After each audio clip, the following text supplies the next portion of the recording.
에스라 1장 3절 보시겠습니다. 에스라 1장 3절 이스라엘의 하나님은 참 신이시라. 너희 중에 그의 백성된 자는 다 유다 예루살렘으로 올라가서 이스라엘의 하나님 여호와의 성전을 건축하라. 그는 예루살렘에 계신 하나님이시라. 이 바사왕 고레스가 자기의 이성을 가지고 이런 고백을 하기는 힘들지요. 하나님의 감동, 선지자의 예언에 기초해서 이스라엘 민족 포로에서 회복시킨 바사왕 고레스가 그 민족들로 하여금 이제 자발적으로 하나님이 계시는 예루살렘 성전을 향해서 귀환할 것을 촉구하는, 이것이 에스라서 전체를 대변할 수 있는 요절이 됩니다. 그래서 에스라서의 주제 역시도 성전 재건하는 겁니다. 왜 성전을 재건하는가? 지금 읽어드린 말씀대로 하나님이 성전이 있는 예루살렘에 계시기 때문이라는 말과 일치하는 겁니다. 그래서 우리가 여기 지금 1, 2, 3, 4의 질문들, 이건 이제 전부 이사야, 에레미야의 예언에 의해서 다 지금 성취되는 내용으로 확인해 볼 수 있습니다. 그 다음에 신정국가의 회복 요건, 그건 이제 본문을 통해서 도대체 이 회복 요건이 무엇인가? 그래서 성전과 그 다음에 백성과 성벽을 재건하시는, 회복하시는 하나님의 섭리인 것을 확인할 수 있습니다. 그래서 오늘은 이 모든 섭리에 대한 기본적인 배경, 또 다른 주제의 개념을 설정한다면은 포로에서 해방된 이스라엘 백성들에게 가장 중요한 것은 무엇일까? 그건 그들에게 정신 세계를 지배할 수 있는 가장 중요한 근본 정신은 무엇인가? 이미 70년 동안 포로 생활을 했기 때문에 이 민족의 정체성을 회복시키는 것, 이것이 가장 중요한 일입니다. 이미 오래전 하나님께서 이스라엘 민족을 애굽의 종살이에서 해방시킬 때도 그들에게 제일 먼저 확립시켜 준 것은 이 민족의 정체성을 시내산에서 고취시켜 준 것과 똑같은 맥락입니다.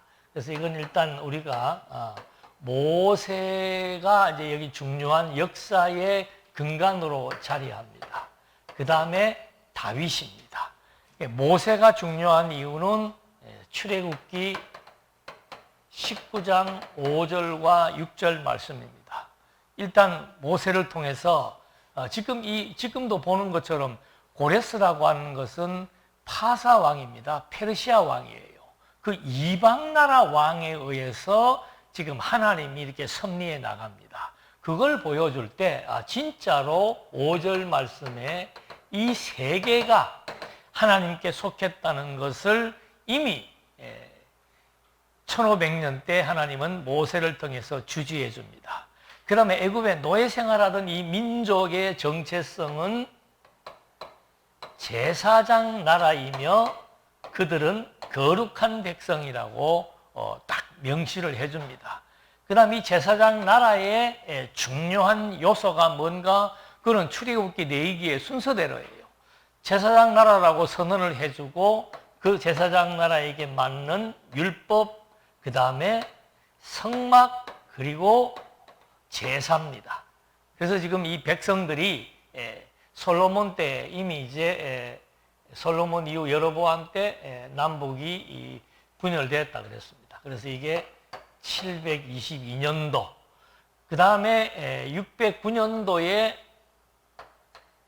포로에 갔다가 538년도에 회복이 되는데, 지금 이 고레스를 통해서 회복하는 이유, 성전을 재건시키는 이유, 포로에서 회복시키는 이런 의미, 이런 것들이 전부 다 이사야가 약 한 740년경에 활동을 했는데, 이런 모든 사건들에 대해서 이사야가 예언을 하고 바로 이사야의 바로 그 연결된 동시대 및 바로 후대에 예레미야 선지자가 나옵니다. 그래서 뭐 많은 선지자가 있지만 이 두 사람의 예언 사역을 기초로 해서 지금 이 회복의 역사가 지금 이루어진다라고 하는 사실을 머리에 염두에 두시면서 보시되, 자, 538년도가 1차 회복입니다. 그 다음에 458년도가 2차 회복입니다. 444년도가 3차 회복이에요. 1차 회복의 선봉자가 스룹바벨, 이 사람은 유다 왕의 족속의 후예라고 소개됩니다. 그 다음에 나오는 사람이 예수와, 아론 지파 대제사장 예수와가 1차 기한 때 지도자로서 등장을 합니다. 2차 기한의 지도자는 누군가 하면은 에스라, 이도 역시 마찬가지로 아론 지파의 대제사장의 계열입니다. 그리고 이제 마지막 3차는 느헤미야, 이 느헤미야는 유다 지파의 후손입니다. 이렇게 1차, 2차, 3차에 거치는데 1차, 2차에 대한 소개 내용이 에스라서의 내용입니다. 이런 기본적인 역사적인 배경을 이제 이해를 하고 이제 내용들을 확인해 볼 수 있도록 하겠습니다. 자, 여기 제일 먼저 재건 명령이 나오는데, 재건 명령은 파사왕 고레스에 의해서 합니다. 그래서 이사야, 여기 계속 이사야가 나왔습니다만은 이사야 첫 번째가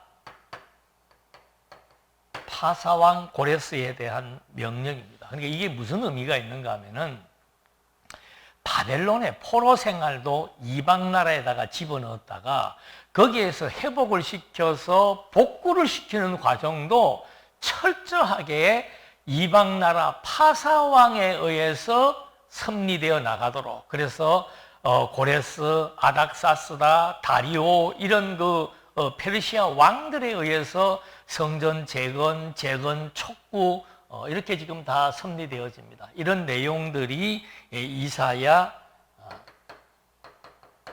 44장 28절에 고레스에 대하여는 내가 이르기를 내 목자라, 하나님이 하시는 말씀입니다.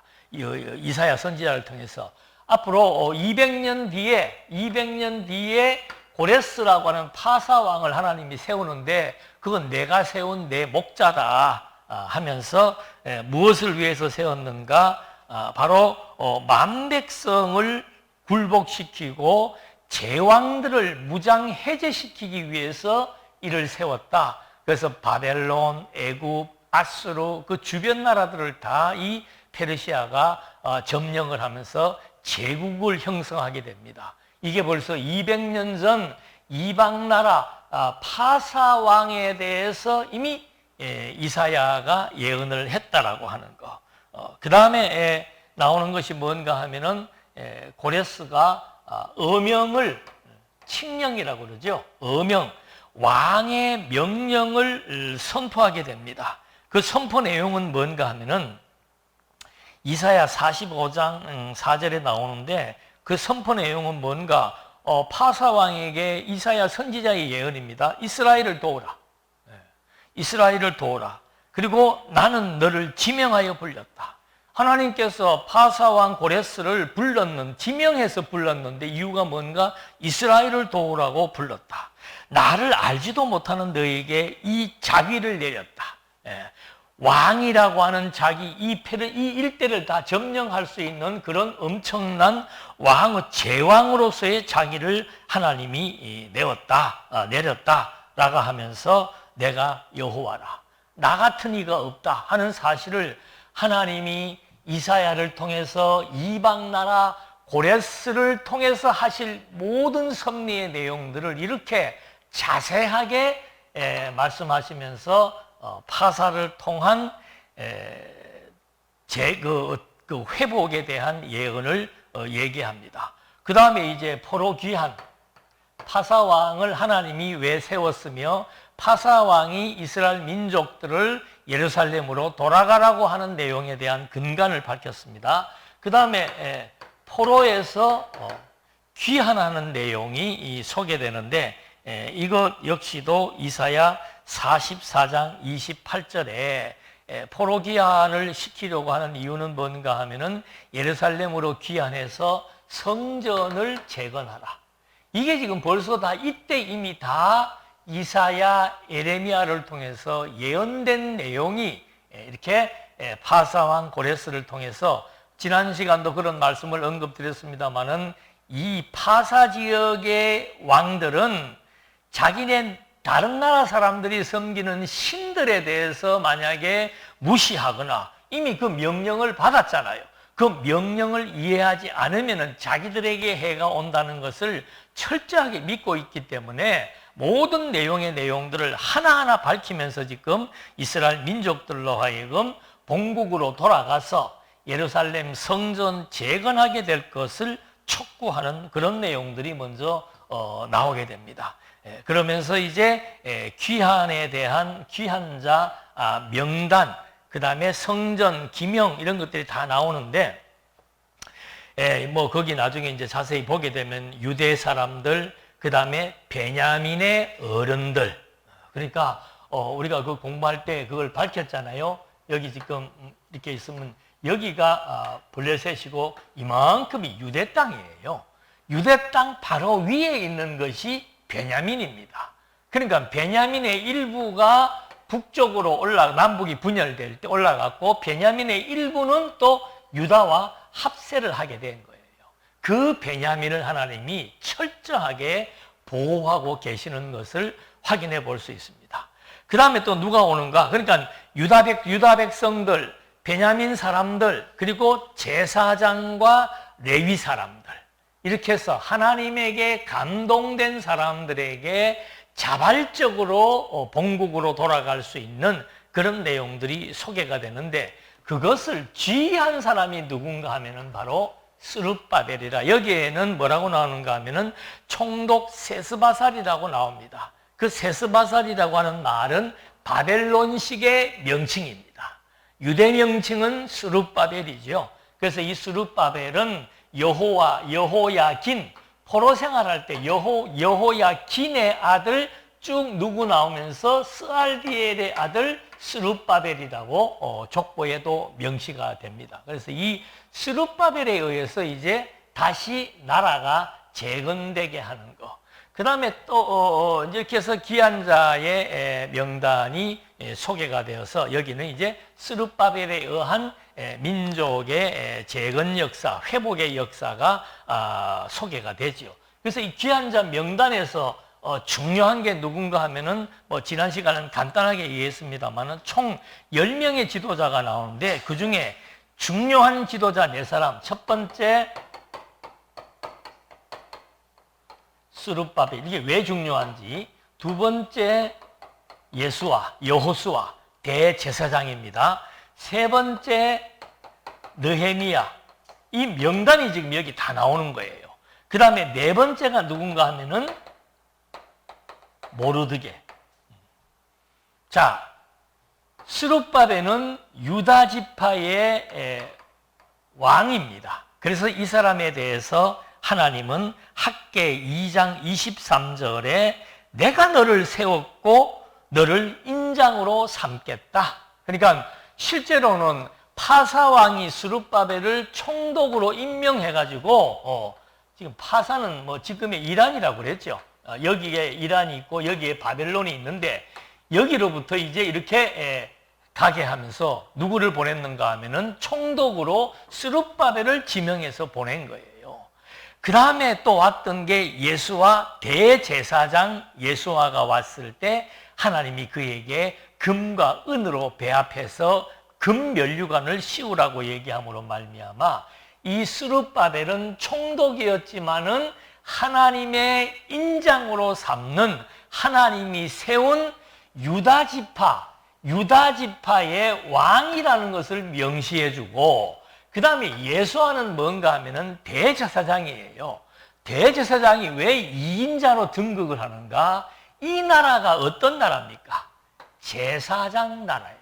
그러니까 애굽에서 400년 종살이 하다가 해방되었을 때 이 민족의 정체성을 이렇게 확립했습니다. 그리고 이 정체성이 그 다음에 다윗 때 와서는 왕정국가가 된 거죠. 왕정국가이지만은 제사장 나라로서의 기본적인 원리는 그대로 적용되고 있는 겁니다. 그래서 솔로몬에 의해서 성전이 재건축되어졌고 이 성전이 무너졌기 때문에 이제 538년도에 성전을 재건하라고 얘기합니다. 그러니까 지금 중요한 에스라서의 중요한 내용은 뭔가 하면은 표면적으로는 성전 재건이지만 거기에 등장하는 인물이 가지고 있는 중요한 위치는 뭔가 하면은 스룹바벨은 다윗의 왕조의 혈통을 계승해서 회복된 다윗 왕국의 회복이라고 하는 것을 분명하게 하나님이 학개 2장 23절을 통해서 내가 세웠고 내가 인장으로 사용한다. 왕의 하나님의 의인으로 사용한다라고 해서 다윗 왕국의 회복임을 확인시켜 주었고 그 다음에 나오는 게 예수아입니다. 예수아는 아론 지파라. 이때부터 등장하는 아론 지파, 대제사장 아론 지파의 혈통을 따라서 예수아가 회복했다는 겁니다. 이 말의 의미는 뭔가? 다윗의 왕국이 회복되었고 스룹바벨을 통해서 예수아를 통해서 아론 지파인 예수아를 통해서는 제사장 나라의 회복이라는 의미를 가지고 있게 되는 겁니다. 그 다음에 중요한 인물이 느헤미야도 유다 지파로서의 이 왕국의 회복을 위한 여기는 성전이라면은 여기는 성벽이 진짜 나라 회복에 대한 그 나라의 경계를 구축할 수 있는 성벽을 재건하는 느헤미야가 등장한다. 그 다음에 이 모르드게는 여기에 왜 등장하는가? 모르드게에 대한 예언을 보게 되면은 에스더에 나옵니다. 에스더의 10장 2절에 보면은 유다인 모르드게가 아수에로 왕의 다음이 되고 유다인 중에 크게 존경을 받는다. 이 모르드게라고 하는 사람은 베냐민 지파 사람이에요. 그런데 그 당시에는 유다인이라고 다 뭉쳐서 얘기를 해줍니다. 베냐민 지파인 모르드게가 아하술의 왕의 2인자입니다. 그러니까 엄청난 지위지요. 과거에 애굽에 있을 때 요셉이 총리로서 바로 왕의 2인자 노릇을 했던 것처럼 하나님께서 바벨론의 포로 생활에서 회복을 시킬 때 이 모르드게 파사왕 아수로 왕의 2인자인 모르드게를 통해서 유다 민족을 보호한 그 아주 위대한 사람이 모르드게였기 때문에 이렇게 스룹바벨, 예수아, 느헤미야, 모르드게.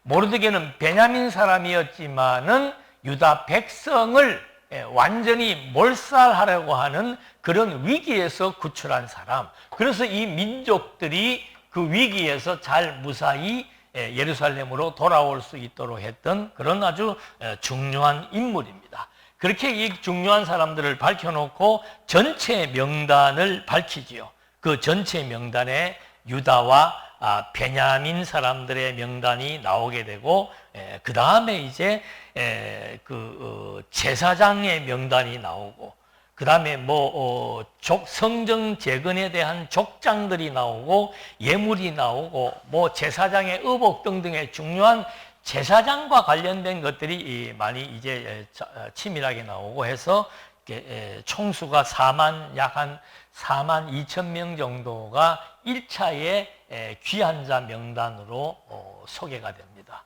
자, 이렇게 해서 이 민족의 정체성을 먼저 밝혀주었고 그 다음에 그 귀한 자 명단에서 이 등장한 지도자들을 통해서 이 538년도의 해방 사건은 그냥 해방이 아니고 제사장 나라의 회복이며 다윗 왕국의 재건이라고 하는 하나님께서 다윗에게 사무엘하 7장 16절에 다윗의 나라가 영원하겠다고 약속했던 그 약속에 근거해서 이렇게 이 회복은 그냥 나라의 회복이 아니고 이 민족의 정체성은 제사장 나라이고 이미 모세에게 밝힌 대로 왜 이렇게 이방 나라의 왕들, 파사왕의 대를 이어가면서 이 민족을 보존해 주는가? 그것은 세계가 하나님에게 속했다라고 하는 약속의 말씀에 기초한 섭리라고 하는 것을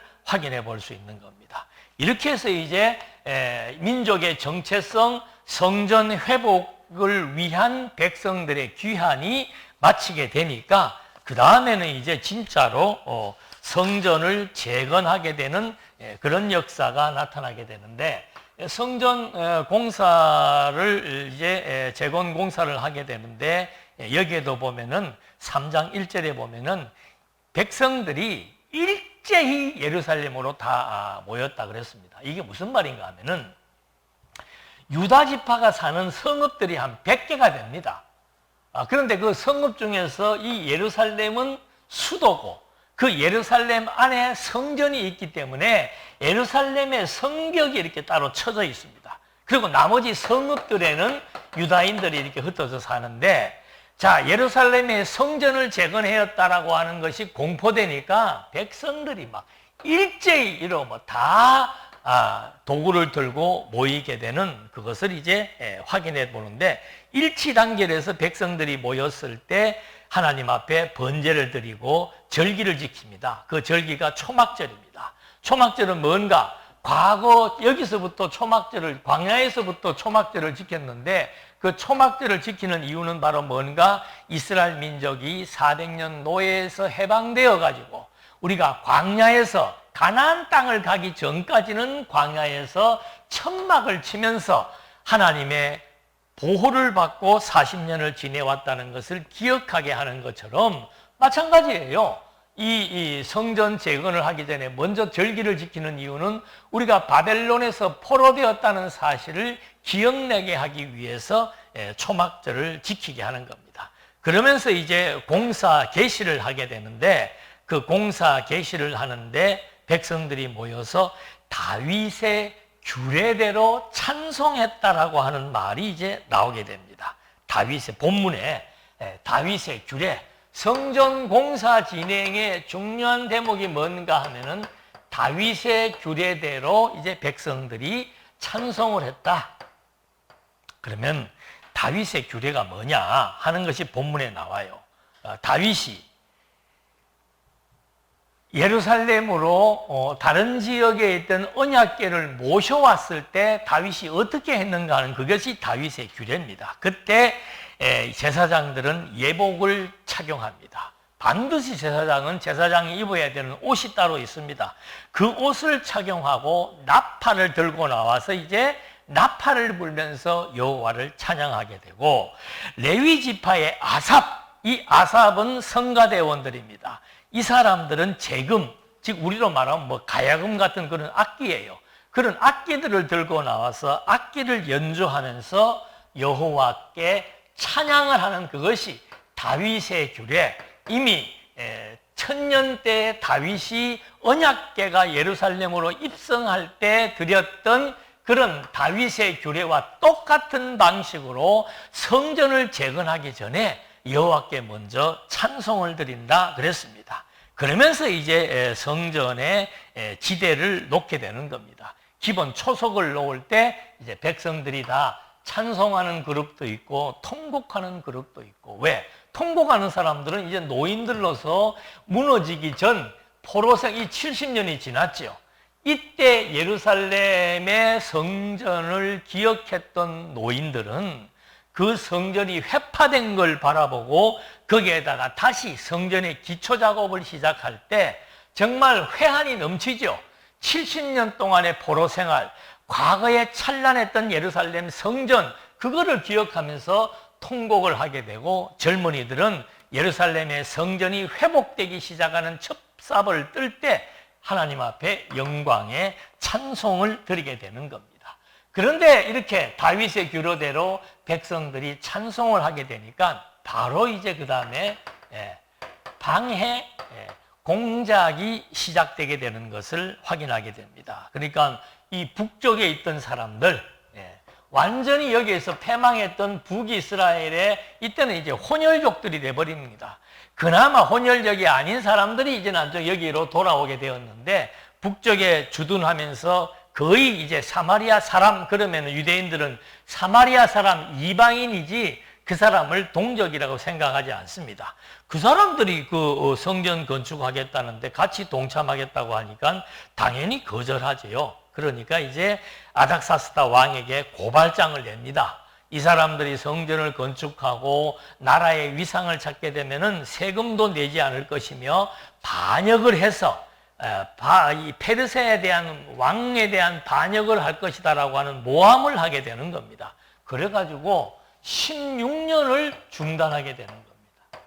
이 16년의 성전 중단 때 학개와 스가랴 선지자가 나타나가지고 이제 뭐라고 얘기하는가 하면은, 너희들 그 과거에 우리가 어떻게 포로에서 회복되었으며 성전 지대를 놓았을 때 얼마나 우리가 감동했는지를 기억해 봐라. 근데 왜 너희들 지금 그런 방해 공작이 있다라고 해서 손을 놓고 있느냐라고 이제 막 백성들에게 촉구를 하지만, 또 그뿐만이 아니고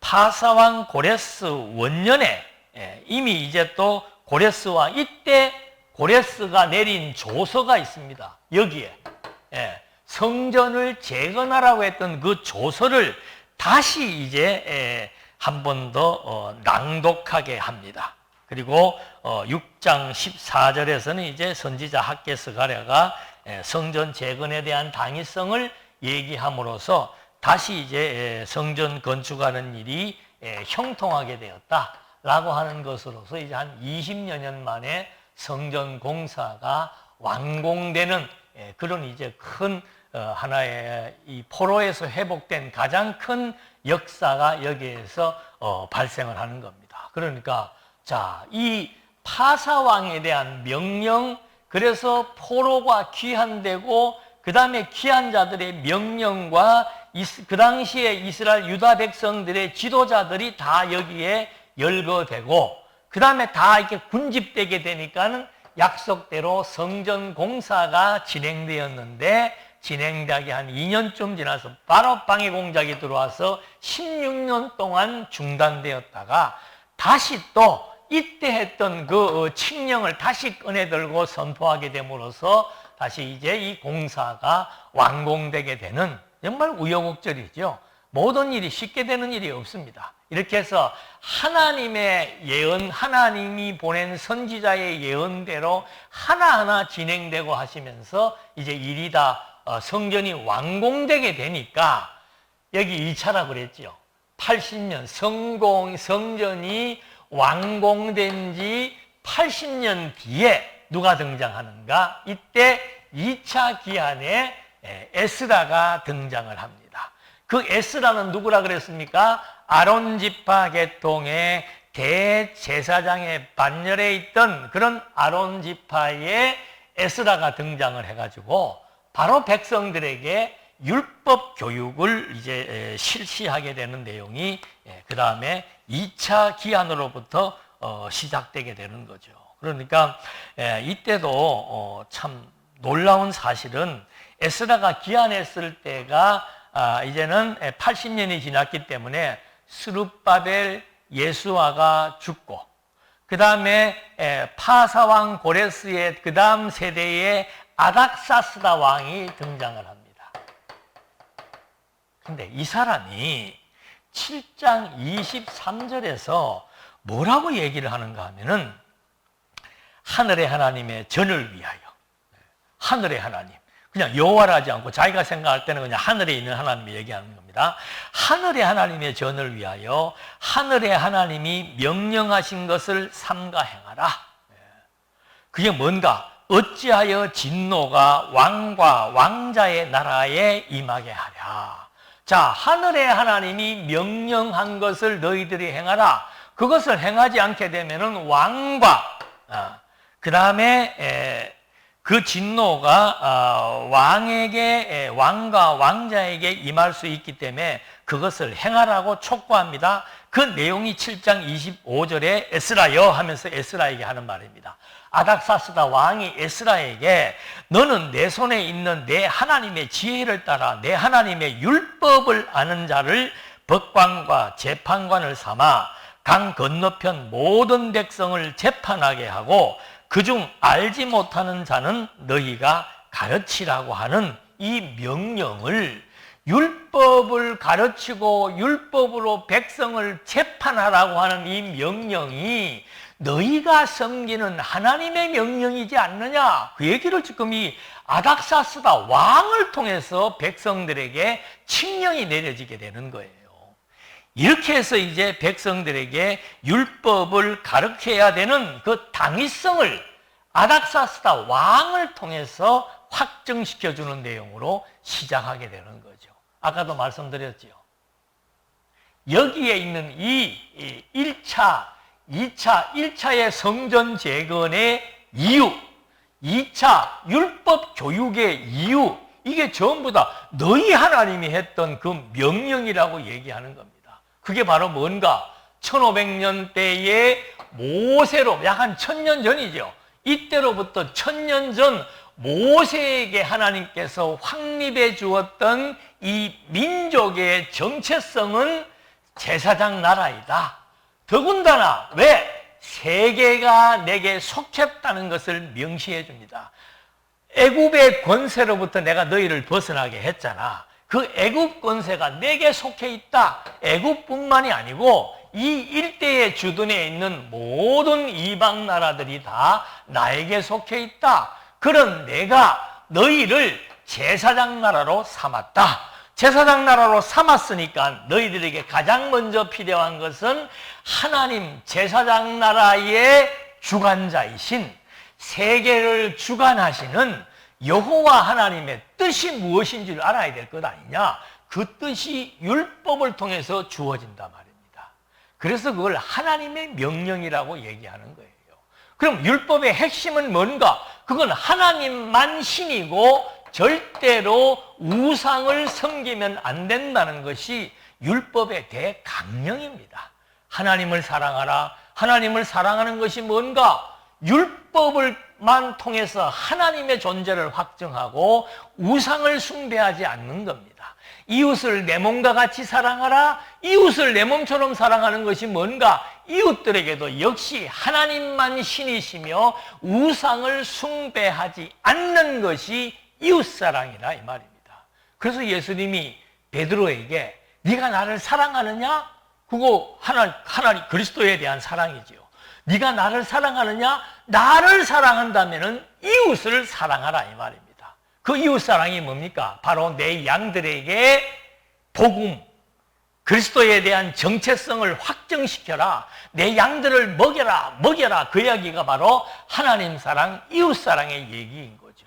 그러니까 1000년 전에 이미 하나님께서는 모세를 통해서 애굽에서 해방시켜 놓은 이스라엘 민족의 정체성을 이렇게 규정해 놓고 그들에게 율법은 끊임없는 하나님의 명령으로서 하나님의 존재를 확정하는 너무도 결정적인 단서이기 때문에 아닥사스다 왕이 율법사, 바벨론 포로 생활을 하면서 율법을 공부했던 에스라가 등장했을 때 이 바사왕 아닥사스다가 어째서 이런 하나님의 명령을 알고 그 내용을 에스라에게 지시하고 백성들에게 선언하게 되었는가? 그게 전부 선지자들의 예언이었어요. 네. 왜 그런 선지자들을 그렇게 예언을 했는가? 바로 세계가 하나님에게 속했고 그 나라는 제사장 나라로서 율법에 대한 교육이 반드시 필요한 나라고 율법을 통해 심판한다는 것은 하나님의 뜻에 의해 심판한다는 뜻이고 그리고 그 나라가 가장 필요한 요소는 또 뭔가? 성막이기 때문에 먼저 성전을 건축하고 백성들을 모아놓고 성전을 건축하고 그것이 완공되고 나니까 그 다음에 율법을 교육하도록 그렇게 지금 섭리해 나가는 내용으로 전개가 되고 있는 거예요. 그러니까 에스라가 찬양을 하지 않을 수가 없는 겁니다. 그래서 왕의 마음에 예루살렘 여호와의 성전을 아름답게 할 뜻을 두시고, 에스라가 그 얘기하는 겁니다. 하나님, 어떻게 아닥사스다 왕의 마음에 예루살렘 여호와의 성전을 아름답게 할 뜻을 두셨고, 성전을 아름답게 한다는 건 뭡니까? 그 성전에서 하나님의 율법이 낭독되어져서 하나님의 존재를 확증할 수 있는 그 일이 어떻게 이 아닥사스다 왕을 통해서 주어지게 됩니까? 이건 어떻게 보면은 하나님이 이방 나라를 통해서 이스라엘 민족의 정체성을 살려주는 것을 백성들로 하여금 알게 해서, 야, 이거 우리 하나님 여호와는 너무도 위대하신 분이구나, 정말로 세계를 지배하시는 만왕의 왕이구나, 그 사실을 확정하게 하는 겁니다. 그리고 에스라의 위상이 아닥사스다 왕의 권세에 있는 모든 백성 앞에서 은혜를 얻게 한 겁니다.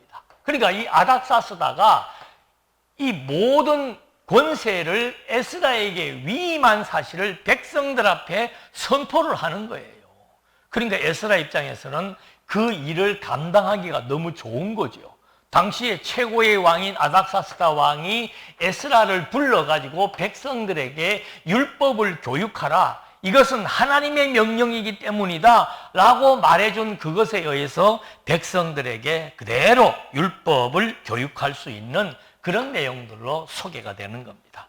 그 다음에 이제 에스라 때에 자손들이 귀환을 하는데, 이때는 뭐 꼭 레위 자손뿐만이 아니고, 이때 왜 레위 자손을 얘기했는가 하면은, 에스라가 딱 와서 예루살렘에 와서 보니까 예루살렘에 사람들이 전부 자기들이 주둔해 있는 쪽으로 다 가버리고, 지금 지금으로 말하면 서울이죠. 서울 사람들은 얼마 없고 나머지는 전부 다 흩어져 버린 거예요. 레위 사람들도 다 성 밖에 나가 살더라 말입니다. 그래서 레위 사람들을 소집을 하는 거예요, 에스라가. 레위 사람들을 예루살렘으로 소집을 해서 거기에 주둔하게 해서 이제 제사를 드리게 하기 위한 그런 의도로서 다시 한 번 더 이제 귀환 작업을 하는데, 성전 봉사자를 모집을 합니다. 성전에서 봉사할 레위 사람들 외에 성전에서 봉사할 사람들을 모집을 하고, 여기에 나오는 명단들을 보면은 제사장, 그 다음에 다윗 지파, 그 다음에 이스라엘의 12지파, 이렇게 해서 제사장에 대한 계열 사람들을 다 모아서 다시 한번 확인시키고, 그 다음에 다윗 지파, 유다 지파 사람들을 또 확인하고, 나머지 이스라엘 흩어져 있던 백성들을 다시 한 번 더 확인하는 것이 에스라 때 함께 왔던 사람들에 대한 명단으로 이 귀한 자들에 대한 정리 작업을 하게 됩니다. 이렇게 해서 이제 에스라가 백성들에게 율법을 낭독하게 되지요. 여기에 그게 나오는 거예요. 에스라가 율법을 낭독하는 것은 하나님의 인준도 있었지만은 당시 아닥사스다 왕이 공인해 주는 일이에요. 그러니까 얼마나 이게 당당합니까? 그래서 에스라가 그냥 막 자신만만하게 온 이스라엘 백성들 모아놓고 막 율법을 막 선포를 하는 거예요. 그러니까 그 다음에 방백들, 중간 지도자들이 백성들 사이사이에 들어가가지고 지금 에스라가 낭독한 말은 이런 말이다라고 율법을 해석해주는 이런 이제 율법에 대한 진정한 교육이 일어나게 된 거죠. 그러니까 이스라엘 민족의 회복이라고 하는 것은 성전, 그 다음에 스룹바벨이라고 하는 유다 왕족, 예수아라고 하는 아론의 대제사장의 지파, 이런 명실공히 모세 때에 세웠던 제사장 나라로서의 요건들을 그대로 다 갖추어서 회복시켜 나가시는 하나님의 회복의 역사. 자, 이렇게 해서 이제 완전하게 다 모든 것을 갖추고 백성들에게 율법까지 교육을 했는데, 무슨 일이 벌어졌는가 하면은 여기에서 이방인과의 자폰 문제가 발생하는 거죠. 그러니까 어떻게 보면은 이 이스라엘 민족들이 애굽에서 해방되어 가지고 가나안 땅을 정복했을 때의 상황과 유사한 거예요. 애굽에서 해방되었을 때 제사장 나라를 확립해 주었지요. 바벨론 포로에서 해방되었을 때 이스라엘 민족의 정체성을 다시 한번 그대로 모세 때 언약대로 다 그대로 성취시켜줘서 나라의 위상을 세워주었지요. 그런데 가나안 땅 원주민들을 다 제거하지 못했던 것과 똑같이 이 사람들이 그 유다 땅에 남아있는 이방인들, 이 사람들이 여기를 다 바벨론으로 쫓겨갔을 때 여기 이방 사람들이 살고 있었단 말입니다. 그 사람들을 쫓아내지 않고 그 사람들과 자폰을 하게 되는 그런 사건들이 이제 9장에 나오게 되는 거예요.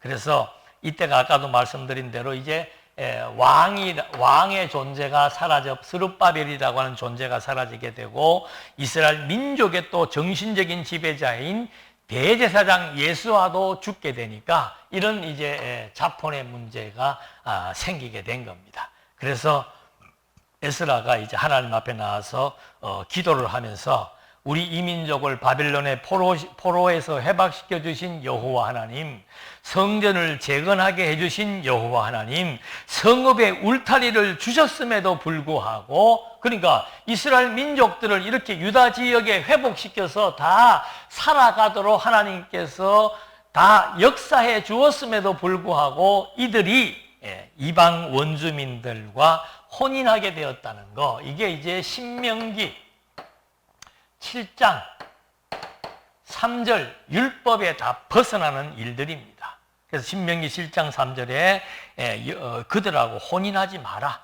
절대 혼인하지 마. 딸도 주지 말고 혼인하지 마라. 그리고 왜 그렇게 되는가? 그렇게 되면은 여호와를 떠나고 다른 신들을 섬기게 되기 때문이다. 딱 이미 신명기 때 1000년 전에 모세의 율법에 명시가 되어 있는 거죠. 그러니까 유대인들은 절대 이방인들과 자폰해서는 안 된단 말입니다. 왜? 안 되는 이유가 뭔가? 결국은 우상숭배에 결국은 그들이 범죄를 저지를 수밖에 없기 때문에 안 된다는 거죠.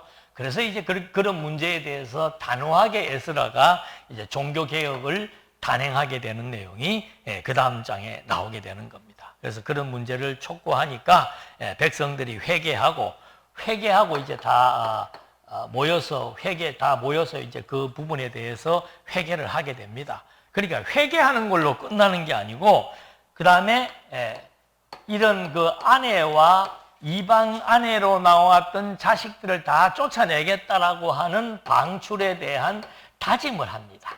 이 절차가 참 재밌어요. 백성들이 통곡하고 회개하고 범죄자들이 또 방출시키겠다고 다짐을 합니다. 그런데 그걸로 끝나는 게 아니고 그냥 즉각적으로 그들을 다 쫓아내버립니다. 그걸로 또 끝나는 게 아니고 이 사람들에 대한 112명이라고 그럽니다. 112, 112명의 명단을 작성해서 공포하게 되는 겁니다. 거기에 누가 속해 있는가?